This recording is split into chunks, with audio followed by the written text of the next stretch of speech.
এই গণহত্যার সাথে যিনি জড়িত, ফ্যাসিবাদী সরকারের প্রধানমন্ত্রী শেখ হাসিনার সকল কাণ্ডের সাথে যিনি জড়িত, একজন গণহত্যাকারীকে তারা রাষ্ট্রপতি হিসাবে এখনো রেখেছেন। শুধু রাখেন নাই, জাতীয় সংসদে আমরা দেখছি বিএনপির জাতীয় সংসদ সদস্যরা এই প্রেসিডেন্ট সাহেবের প্রশংসায় পঞ্চমুখ। তাহলে কোন প্রেসক্রিপশনের দায়ে, কোন ট্যাবলেট খাওয়ার কারণে এই চুপ্পু সাহেবকে তারা প্রধানমন্ত্রী রেখেছেন?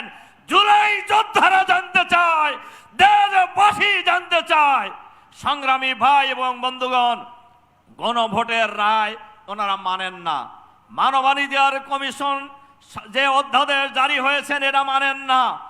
ওনারা গুম খুন যে অধ্যাদেশ জারি হয়েছে এটা ওনারা মানেন না। পুলিশ কমিশন ওনারা মানেন না। ওনারা মানেন শুধু ৭২-এর সংবিধান।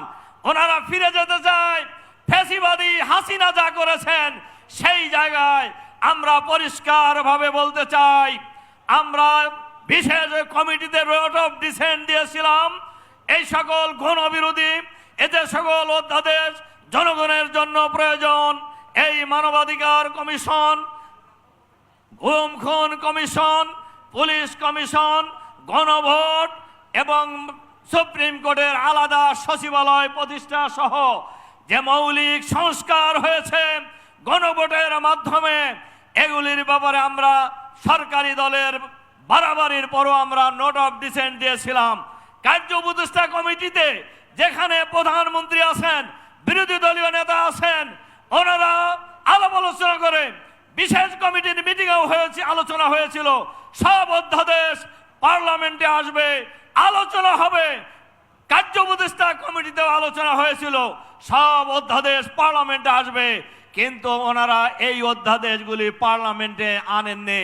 শুধু সংখ্যাগরিষ্ঠতার জোরে নয়, গায়ের জোরে এগুলিকে বাতিল করে দিয়েছে। আমরা পরিষ্কারভাবে বলতে চাই, বাংলাদেশের জনগণ এই কোন ফ্যাসিবাদকে অতীতে মেনে নেয় নাই। রক্ত দিয়ে, জীবন দিয়ে, চোখ দিয়ে ফ্যাসিবাদী সরকারকে বিদায় করেছে।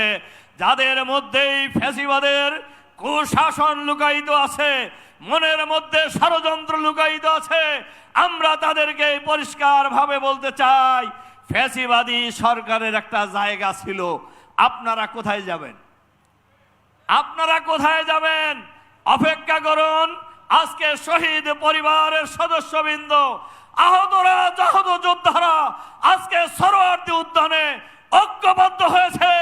ঐক্যবদ্ধ আন্দোলনের মধ্য দিয়ে আমরা জনগণের অধিকার বাংলাদেশে প্রতিষ্ঠা করেই ছাড়ব ইনশাআল্লাহ।